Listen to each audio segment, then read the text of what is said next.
A very good evening to all of you. So today we are here for our last chapter in our syllabus magnetic effects of current. तो ये हमारे topics हैं. तो let's start.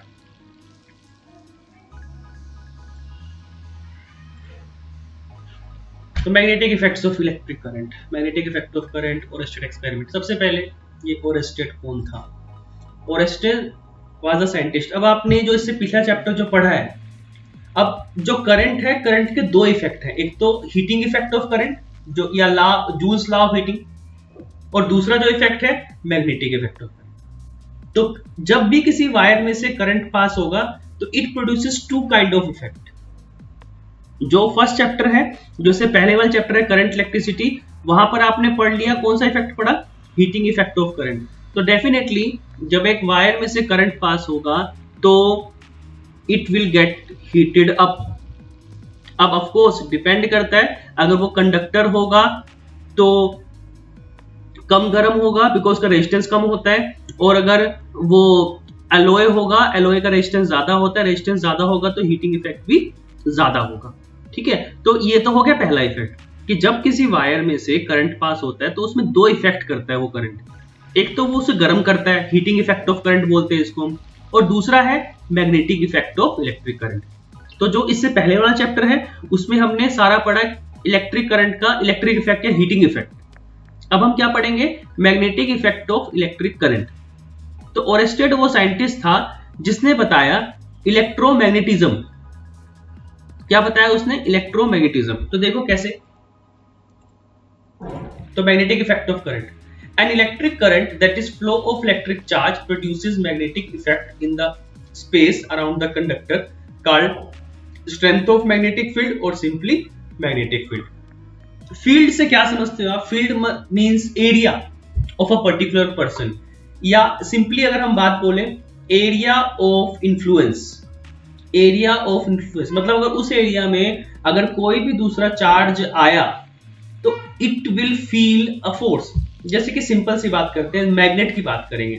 दो magnet हैं, अगर आप उनको पास लेके आओगे तो या तो वो उसको अट्रैक्ट करेगा या रिपेल करेगा. अब आपको पता है ये सेम पोल्स, अगर नॉर्थ एक मैग्नेट के दो पोल होते हैं, नॉर्थ और साउथ, ये आप सबको पता है. तो अगर नॉर्थ पास लेके आओगे तो रिपेल करेगा, नॉर्थ साउथ लेके आओगे तो अट्रैक्ट करेगा. ओके, तो magnetic field means space around the conductor in which its effect can be felt, या you can say area of influence. एक पर्टिकुलर एरिया जिसमें उस पर्टिकुलर कंडक्टर का इन्फ्लुएंस है, मतलब अगर उसमें कोई भी दूसरा पर्सन आए या कोई भी दूसरा कंडक्टर आए तो it will get some kind of effect, उसे कोई फोर्स फील हो. अट्रैक्शन और रिपल्शन ये डिपेंड करता है कि अगर नॉर्थ आ रहे हैं तो रिपल्शन, नॉर्थ साउथ आएंगे तो अट्रैक्शन, और अगर साउथ होंगे तो रिपल्शन. ओके, तो ओरेस्टेड एक्सपेरिमेंट. तो ओरेस्टेड ने क्या किया? ओरेस्टेड ने बताया कि जब किसी वायर में से करंट पास होता है तो डेफिनेटली हीटिंग इफेक्ट तो होगा ही होगा, लेकिन ओरेस्टेड ने कहा कि मैग्नेटिक इफेक्ट भी होगा. मतलब उस वायर के चारों तरफ एक मैग्नेटिक फील्ड भी बनेगा. देखो कैसे एक्सपेरिमेंट किया उसने. नाम था इसका हैंस क्रिश्चियन ओरेस्टेड. 1777 से 1851 तक ये इसने एक सर्किट बनाया. इस सर्किट में क्या किया? ये क्या है? ई क्या है? बैटरी. क्या है ये? बैटरी. ये बड़े वाला पॉजिटिव, छोटे वाला नेगेटिव, फिर पॉजिटिव फिर नेगेटिव, ये बैटरी है. ये क्या है? रेजिस्टेंस. लेकिन इसमें एरो लगा हुआ है, तो ये कौन सा सिंबल होता है? रियोस्टैट. क्या सिंबल है ये? रियोस्टैट. इससे हम रेजिस्टेंस को चेंज कर सकते हैं.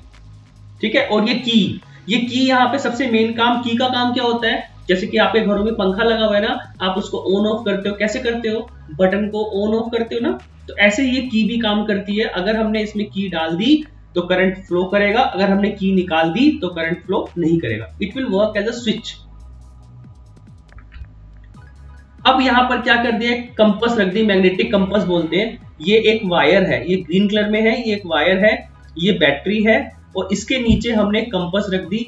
और मैग्नेट की प्रॉपर्टी होती है कि जब आप उसको रेस्ट पे रखोगे ना तो वो हमेशा नॉर्थ और साउथ की तरफ दिखाएगा.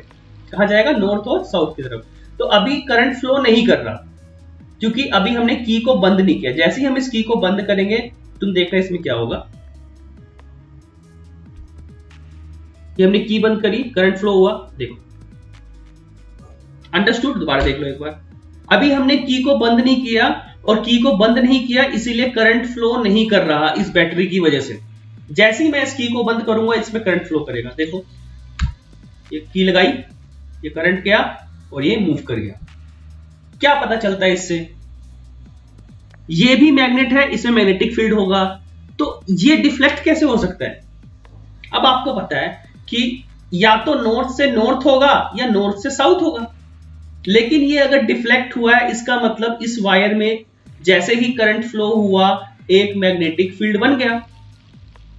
अगेन सी दिस एनिमेशन, ये आपके पास है, अभी करंट फ्लो नहीं हो रहा बिकॉज यहां पे जो की है ये हमने बंद नहीं की। जैसे ही मैं इस की को बंद करूंगा करंट फ्लो हुआ, इट विल डिफ्लेक्ट। इससे क्या पता चल रहा है कि जैसे ही करंट फ्लो हुआ इस वायर के अंदर, इस वायर में भी एक मैग्नेटिक फील्ड बन रहा है, जिसकी वजह से दो मैग्नेटिक फील्ड बन गए। एक तो इस मैग्नेटिक नीडल का था और एक इस वायर का भी हो गया। तो दो मैग्नेटिक फील्ड एक दूसरे को अट्रैक्ट करेंगे या रिपेल करेंगे, लेकिन दोनों एक दूसरे पे फोर्स जरूर लगाएंगे। वो अट्रैक्शन भी कर सकते हैं और रिपल्शन भी कर सकते हैं।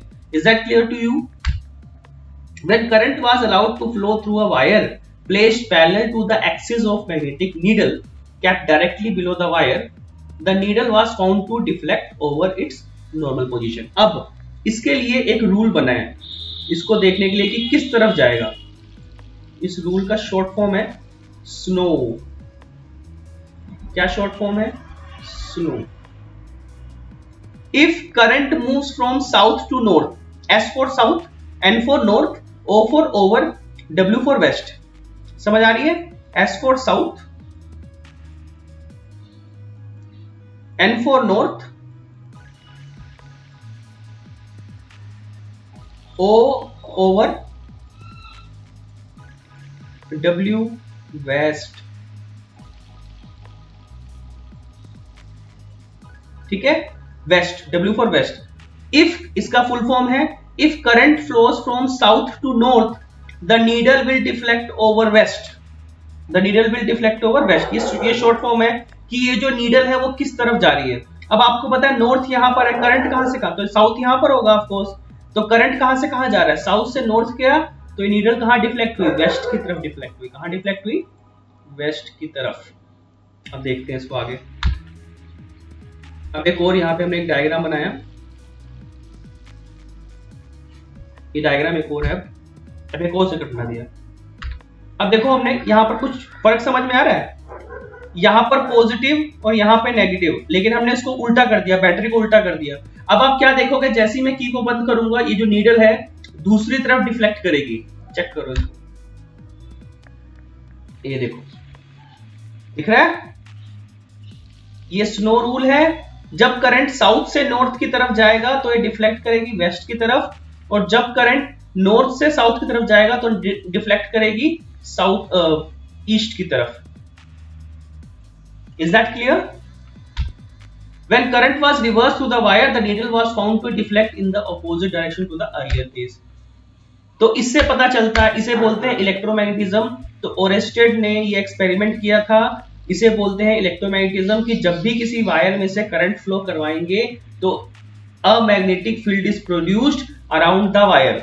A magnetic field is produced around the wire. But ये याद रखना कि अगर इलेक्ट्रिक फील्ड या करंट एक्स की तरफ है तो मैग्नेटिक फील्ड कभी भी एक्स की तरफ नहीं होगा। करंट और मैग्नेटिक फील्ड कभी भी सेम डायरेक्शन में नहीं होते। ये आगे आप पढ़ पाओगे, आगे रूल्स पढ़ेंगे तो उसमें पढ़ पाओगे। Rules to determine the direction of magnetic field, Ampere's swimming rule, और इसका शॉर्ट फॉर्म है स्नो। स्नो की फुल फॉर्म क्या है? If current flows from south to north then the needle will deflect over waste.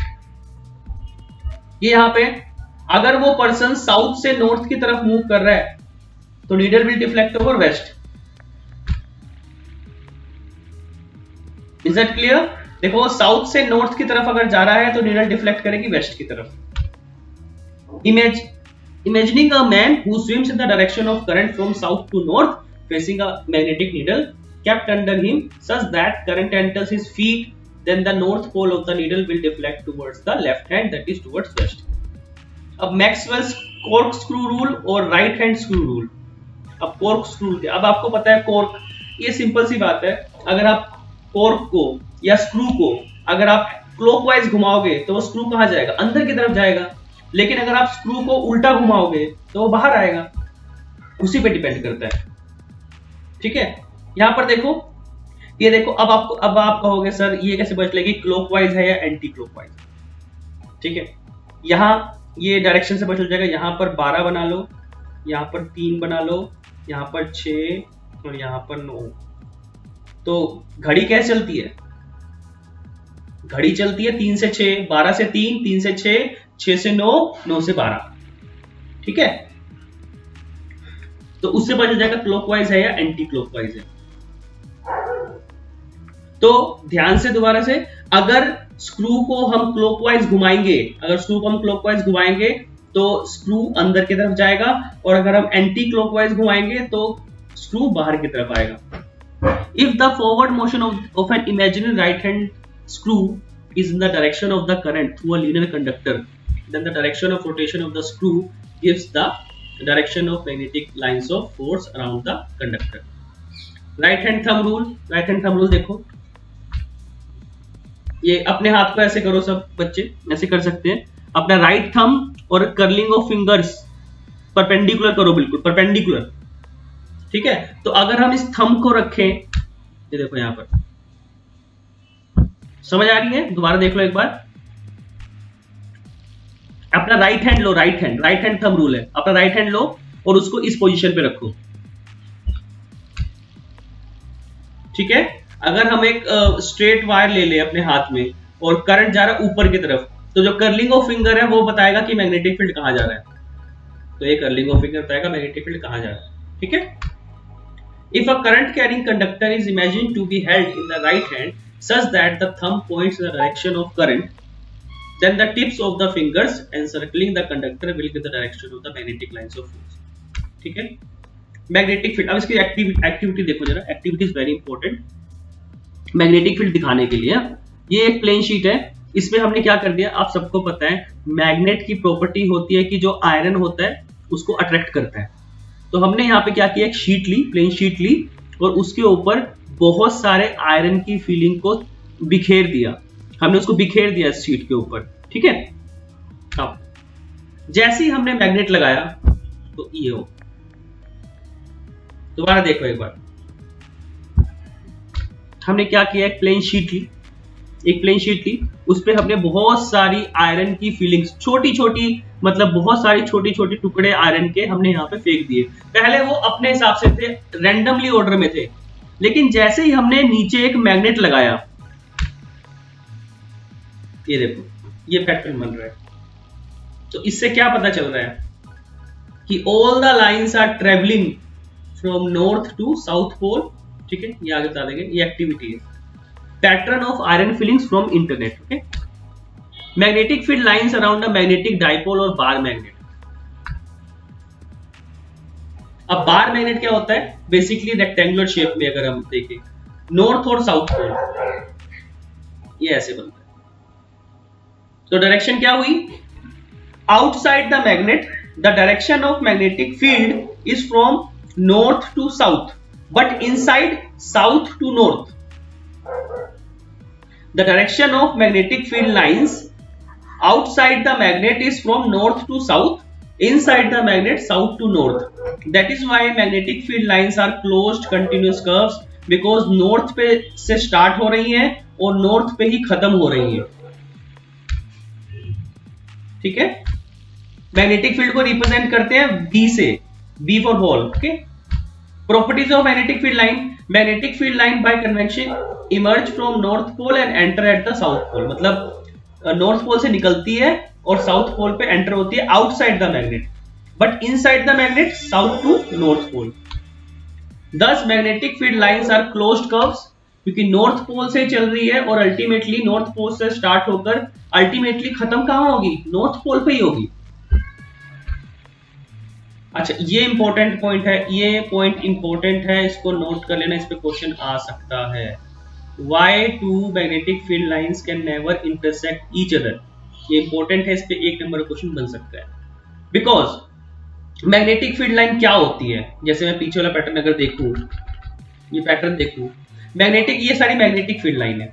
इस पे मैं किसी भी पॉइंट पे अगर टेंजेंट ड्रॉ करूं, टेंजेंट क्या मतलब क्या होता है, टेंजेंट का मतलब होता है स्पर्श रेखा, अरे which a line which just touches the surface at single point, जो सरफेस को सिर्फ एक ही पॉइंट पे टच करे उसे कहते हैं टेंजेंट। तो इस पॉइंट पे ये टेंजेंट है, तो ये वेक्टर बी की वैल्यू डायरेक्शन सॉरी। इस पॉइंट पे अगर मैं देखूं तो ऐसे, इस पॉइंट पे देखूं तो ऐसे, ठीक है। तो magnetic field line are imaginary lines, ये इमेजिनरी लाइंस हैं which gives the direction of magnetic field at any point, which gives the direction of magnetic field at any point। तो अब दो मैग्नेटिक फील्ड लाइंस कभी दूसरे cross नहीं कर सकती, बिकॉज इफ दे डिड, अगर वो ऐसा करती हैं, it would mean that at the point of intersection, जहां पे पॉइंट ऑफ इंटरसेक्शन है, दो मैग्नेटिक फील्ड होंगे, क्योंकि दो डायरेक्शन होगी। अगर वो दोनों ऐसे देखो, यहाँ पे ऐसे मान लो क्रॉस कर जाए, ये क्रॉस कर गए दो मैग्नेटिक फील्ड लाइन, तो यहाँ पर डायरेक्शन होगी ये और यहाँ पर होगी डायरेक्शन ये। तो ऐसा पॉसिबल है नहीं है, बिकॉज मैग्नेटिक फील्ड की डायरेक्शन तो एक ही है, वो है नॉर्थ से साउथ। अब या तो ये ठीक है या तो ये ठीक है, लेकिन अल्टीमेटली इन दोनों में से एक ही ठीक है, तो फिर तो कॉन्ट्रडिक्शन आ गया कि हमने तो ये बोला कि अगर आप मैग्नेटिक फील्ड लाइन पर किसी भी पॉइंट पर एक टेंजेंट बना दो तो उससे मुझे डायरेक्शन मिल जाएगी मैग्नेटिक फील्ड की, लेकिन यहाँ तो मुझे दो डायरेक्शन मिल रही है मैग्नेटिक फील्ड की। तो इसीलिए कभी भी दो मैग्नेटिक फील्ड लाइंस एक दूसरे को क्रॉस नहीं करती। Okay, next, the relative strength of magnetic field is shown by the degree of closeness of the field lines. The crowded lines indicate stronger magnetic field and the sparse lines indicate weaker field। इसका मतलब क्या है, ये देख लेते हैं एक बार दोबारा। यहाँ देखो, जो मैग्नेट के पास वाली जो रेज हैं, जो मैग्नेट के पास वाली जो रेज हैं, वो क्या है, पास पास है, देखो इनमें गैप कम है, तो ये क्या है, स्ट्रॉन्ग मैग्नेटिक फील्ड। लेकिन जो ये वाली रेज देखो, जैसे जैसे मैग्नेट से दूर जाओगे तो ये गैप ज्यादा है, और अगर मैं एक और लाइन दिखा दूं तुम्हें तो इतना गैप होगा, बहुत ज्यादा गैप हो जाएगा, ठीक है। तो गैप और ज्यादा बढ़ रहा है, तो यहां पर क्या होगा, वीक मैग्नेटिक फील्ड। तो अगर वो लाइंस जहां, जिस रीजन में वो लाइंस पास पास है वहां पर स्ट्रॉन्ग मैग्नेटिक फील्ड, और जिस रीजन में वो दूर दूर है वहां पर वीक मैग्नेटिक फील्ड। अच्छा, magnetic field is a vector quantity having both magnitude and direction. Vector quantity होती है, मैग्नीट्यूड भी होता है, डायरेक्शन भी होती है, यहाँ पे 9th में पढ़ा है। अच्छा, magnetic field due to a straight current carrying conductor. अब हम करते हैं बात स्ट्रेट करंट कैरिंग कंडक्टर। एक हमने ये हमने कार्डबोर्ड ले लिया और इसमें से हमने एक वायर पास करवा दी, ये हमने वायर ले लिया, ठीक है। और हमने क्या कर दिया, इस वायर को जोड़ दिया एक की से, यहाँ पे बैटरी लगा देंगे, और यहाँ पे रियोस्टेट, रियोस्टेट से क्या करेंगे हम, इसकी पोटेंशियल को चेंज कर सकते हैं। ये हमने बैटरी लगा दी, अभी हमने की को बंद नहीं किया तो करंट फ्लो ही नहीं होगा, जैसे की को बंद किया करंट फ्लो होगा। तो क्या लगेगा, राइट हैंड थंब रूल। तो मैं यहाँ पे दिखा देता हूं आपको बना के, कौन सा लगेगा, right hand thumb rule. Current ऊपर की तरफ जा रहा है, अगर करंट ऊपर की तरफ जा रहा है तो कर्लिंग ऑफ फिंगर से ऐसे एक सर्कल बनेगा,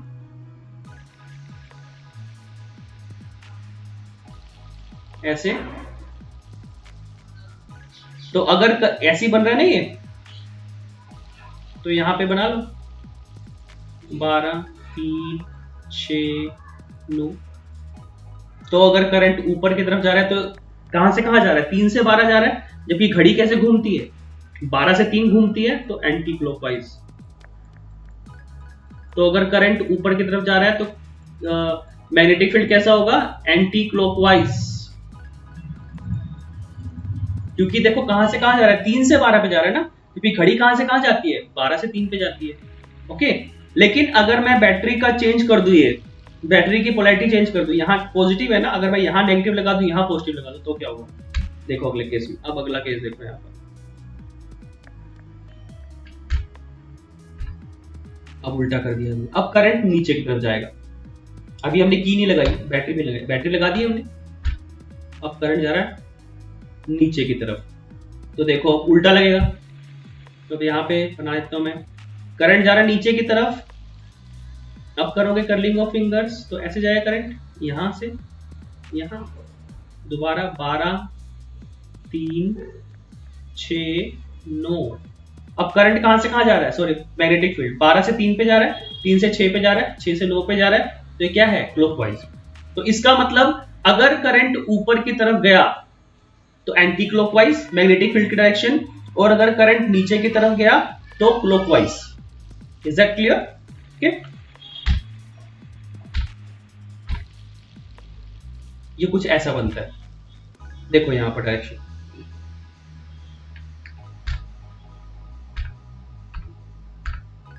अब यहां पर दूसरा कर दिया, वो जो स्ट्रेट वायर थी उसको हमने बेंड कर लिया, स्ट्रेट वायर को हमने बेंड कर लिया, और यहाँ पे 2 होल बना के, ये कार्डबोर्ड की शीट है बेटा, पीछे भी जो हमने लगाया है, और ये सारा ये जो है हमारे पास, ये जो आपको लाइट कलर में दिख रहा है, ये सारा कार्डबोर्ड की शीट है, ये कार्डबोर्ड की शीट है। ओके, तो अब हमने क्या किया, अब हमने वो जो स्ट्रेट वायर थी उसको हमने लूप बना लिया, मोड़ दिया उसको हमने, ये कार्डबोर्ड की शीट, अब देखो हमने लूप बना लिया ऐसे, स्ट्रेट वायर को मोड़ दिया हमने, दोबारा सर्किट बना लिया ऐसे। अब जैसे हम करंट को फ्लो कराएंगे, करंट ऊपर की तरफ जाएगा, बिल्कुल। तो अब देखो यहां पर ध्यान से, अब इसमें 3 हिस्से बन गए, यहां पर करंट ऊपर की तरफ जा रहा है, करंट अगर ऊपर जाएगा तो मैग्नेटिक फील्ड कैसा बनता है, एंटी क्लॉकवाइज। तो मैं यहां पर एक सर्कल बना सकता हूं,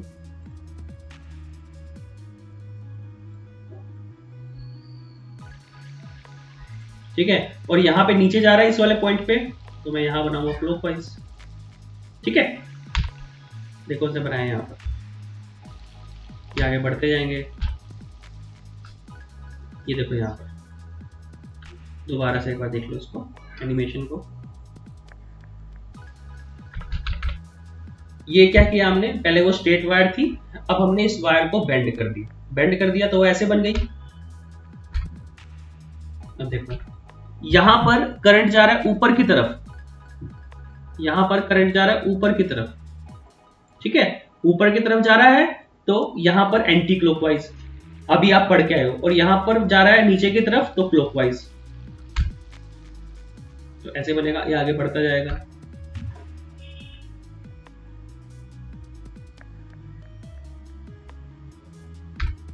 ये आई से अगर हम देखें तो ऐसे दिखेगा उसे, तो ये इसका स्ट्रक्चर बनेगा। अच्छा, magnetic field due to a current in a solenoid. अब सोलेनोइड क्या होता है, अभी आपने क्या किया, वो स्ट्रेट वायर जो ली थी उसको आपने ऐसे रखा, फिर आपने उसका एक बेंड कर दिया, ऐसे करके ऐसे कर दिया बेंड। लेकिन अगर हम इसके बहुत सारे बेंड बना दें, ऐसे 1 2 3 4 5 6 7, दिस इज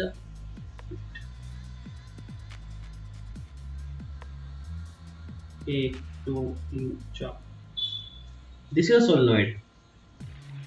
तो अगर एक से ज्यादा अगर आपने नंबर ऑफ टर्न बना दिया, मतलब बहुत सारे नंबर ऑफ टर्न बना दिए, तो सोलेनोइड बन जाएगा,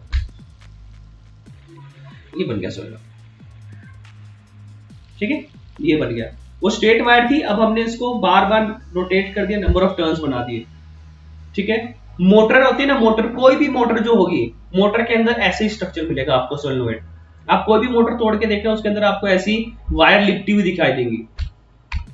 दोबारा देख लो एक बार, सोलेनोइड, जैसे ही करंट पास करवाया, देखो ये करंट पास हुआ और ऐसे बन जाएगा स्ट्रक्चर, एक तरफ नॉर्थ एक तरफ साउथ, यहां बनेगा साउथ, ठीक है, यहां बनेगा नॉर्थ। अच्छा, एक चीज और याद रखना, जहां पे भी नॉर्थ पोल बनेगा, नॉर्थ पोल कहां बनेगा हमेशा, नॉर्थ पोल का मतलब होता है एंटी क्लॉकवाइज। क्या मतलब होता है, एंटी क्लॉकवाइज। साउथ पोल का मतलब क्या होता है, क्लॉकवाइज। तो जहां पे क्लॉकवाइज मैग्नेटिक फील्ड बनेगा मतलब वहां पे साउथ पोल, और जहां पे एंटी क्लॉकवाइज मैग्नेटिक फील्ड बनेगा वहां पर north pole. When we look, यहां पर when we look at any end of the coil carrying current, If the current is in anti-clockwise direction, then the end of the coil behaves like north pole. अगर anti clockwise direction होगी तो north pole, और अगर current की direction clockwise होगी तो south pole. Okay. Electromagnet, नाम से पता चल रहा है इलेक्ट्रोमैग्नेट. अब दो तरह के मैग्नेट थे हमारे पास. एक तो नेचुरल मैग्नेट था, लेकिन नेचुरल मैग्नेट की दिक्कत है उसकी हम पावर को घटा बढ़ा नहीं सकते थे. लेकिन इंसान ने देखा जब उसकी डिस्कवरी की मैग्नेट की कि इस मैग्नेटिक फील्ड को हम बहुत जगह पे यूज कर सकते हैं, बट अब हम इसकी पावर को बढ़ाए कैसे. तो उसका जवाब था सोलेनोइड. ये सोलेनोइड आपको पता है बहुत बड़ी बड़ी मशीन्स रहती हैं, ठीक है, वहां पे यूज होता है ये सोलेनोइड. हॉस्पिटल्स में और इवन बहुत जगह यूज होता है सोलेनोइड, बहुत सारी मशीन्स में यूज होता है, ठीक है. तो इलेक्ट्रोमैग्नेट एक ऐसा मैग्नेट जो कि मैग्नेट है नहीं, लेकिन जैसे हम उसमें से करंट पास करते हैं it behaves like a magnet. मतलब ये टेम्पररी मैग्नेट है. जब तक इस मटेरियल में से करंट पास होता रहेगा तब तक ये मैग्नेट की तरह बिहेव करेगा. जैसे ही आप करंट बंद कर दोगे ये मैग्नेट की तरह बिहेव नहीं करेगा. और कोई भी मोटर, कोई भी इलेक्ट्रिक मोटर जो जैसे आपकी पंखे की मोटर है, आपकी कूलर की मोटर है, these all are electromagnets. But ये तभी इलेक्ट्रोमैग्नेट तरह बिहेव करती हैं जब आप इनमें से करंट फ्लो करवाओगे.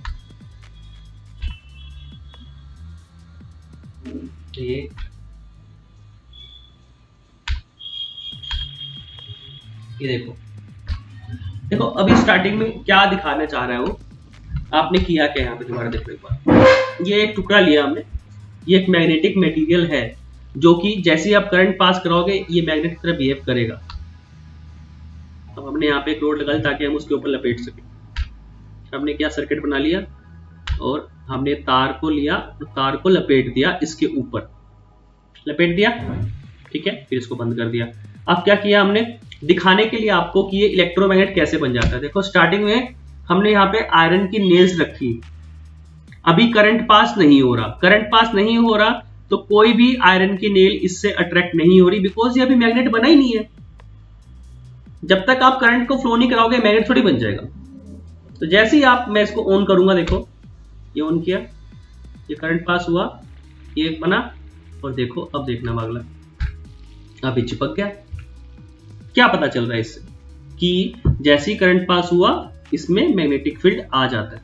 ठीक, एक नॉर्थ पोल बनता है, एक साउथ पोल बन जाता है. अब हम निकाल रहे हैं force on a current carrying conductor in a magnetic field.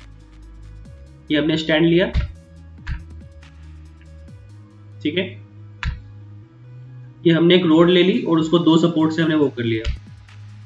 अब ये सर्किट बना लिया हमने, ठीक है, और यहाँ पे हमने इसको जोड़ दिया दोनों एंड्स पर, मतलब एक पॉजिटिव बन जाएगा, एक नेगेटिव बन जाएगा ऑफ कोर्स. तो अभी हमने करंट पास नहीं कराया, लेकिन जैसे ही हम करंट पास कराएंगे, हाँ अभी एक और चीज कर दी हमने, एक ये इसे कहते हैं यू शेप मैग्नेट. क्या कहते हैं इसे? U shape magnet. तो इस वायर के ऊपर अभी एक ही मैग्नेटिक फील्ड है, इस वायर के ऊपर अभी एक ही मैग्नेटिक फील्ड है इस यू शेप मैग्नेट की वजह से, बिकॉज अभी तक इस वायर में से ये जो है आपका स्ट्रक्चर, जो कंडक्टर है, इसमें से करंट पास नहीं हुआ है. जैसे ही करंट पास होगा तभी ये बिहेव कर पाएगा एज अ मैग्नेट. तो अभी करंट पास नहीं हुआ, तो लेट इट. अब देख करंट पास कराते हैं, देखना फिर क्या होगा. अभी ये स्टेशनरी है, अभी इस पे सिर्फ एक ही मैग्नेटिक फील्ड लग रहा है इस यू शेप मैग्नेट की वजह से. जैसे करंट पास करवाया, देखो कुछ समझ में आया? दोबारा देखो हुआ क्या. सबसे पहले हमने एक स्टैंड लिया, उसमें हमने दो अलग अलग सपोर्ट बांधे, मेटल कॉन्टैक्ट है ऑफ कोर्स. फिर हमने बीच में एक रोड ले ली, कोई भी कंडक्टिंग रोड. फिर हमने सर्किट बनाया, दो वायर लगा दी, एक पॉजिटिव हो गया, एक नेगेटिव हो गया. डन. उसके बाद हमने एक मैग्नेट लिया, उस मैग्नेट के मैग्नेटिक फील्ड के अंदर हमने ये रोड रख ली. ओके.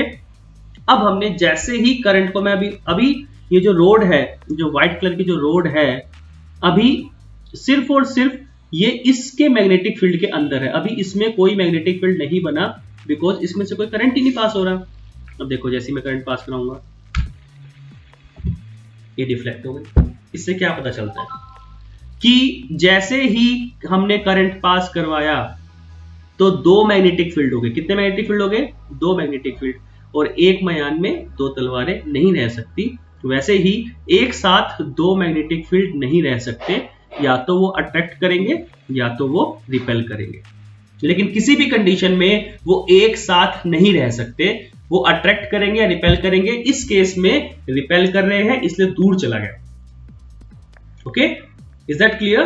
देखो जैसे ही अभी तक हमने इसमें से करंट पास नहीं कराया तो एक ही मैग्नेटिक फील्ड है इस यू शेप मैग्नेट की वजह से, लेकिन जैसे ही हमने करंट पास करवाया ये डिफ्लेक्ट हो गया। इसका रीजन क्या है? इसका अब इसके अंदर भी एक मैग्नेटिक फील्ड बन चुका है, तो दो मैग्नेटिक फील्ड एक दूसरे से इंटरेक्ट करेंगे या अट्रैक्ट करेंगे, रिपेल करेंगे, लेकिन कुछ ना कुछ डिफ्लेक्शन जरूर होगा।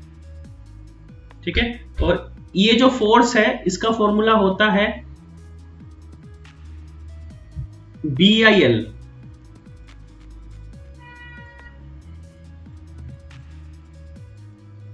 ये तीन फैक्टर पे डिपेंड करता है। B stands for magnetic field पे, I स्टैंड्स फॉर करंट पे, L स्टैंड्स फॉर लेंथ पे। ये जो फोर्स है कि कितनी फोर्स से बाहर निकलेगा, ये तीन फैक्टर पे डिपेंड करता है, मैग्नेटिक फील्ड पे, करंट पे, L पे। इनमें से अगर आपने एक भी बढ़ा दिया, इनमें से अगर आपने एक भी बढ़ा दिया तो ये जो डिफ्लेक्शन है वो और ज्यादा हो सकती है, वो और भी दूर तक उसे फेंक सकता है। रीजन क्या है उसका? देखो, या तो आप B को बढ़ा दो, B को बढ़ाने के लिए क्या करना पड़ेगा? अभी आपने इतना बड़ा मैग्नेट लगाया, आप इससे भी बड़ा मैग्नेट लगा दो। दूसरा, आप मैग्नेट को उतना ही रहने दो, लेकिन आप ये बैटरी है ना, और भी बड़ी बैटरी लगा दो। अभी मान लो 5 वोल्ट की बैटरी है, आप 10 वोल्ट की बैटरी लगा दो, तो करंट ज्यादा फ्लो होगा, करंट ज्यादा फ्लो होगा तब भी फोर्स ज्यादा हो जाएगी। और तीसरा है, या तो जो कंडक्टर है इसकी लेंथ को और बड़ा कर दो, और बड़ा लेंथ का ले लो ये कंडक्टर, तो भी बढ़ सकती है फोर्स। तो तीन चीजों में डिपेंड करती है। ठीक है, तो फ्लेमिंग्स लेफ्ट हैंड रूल।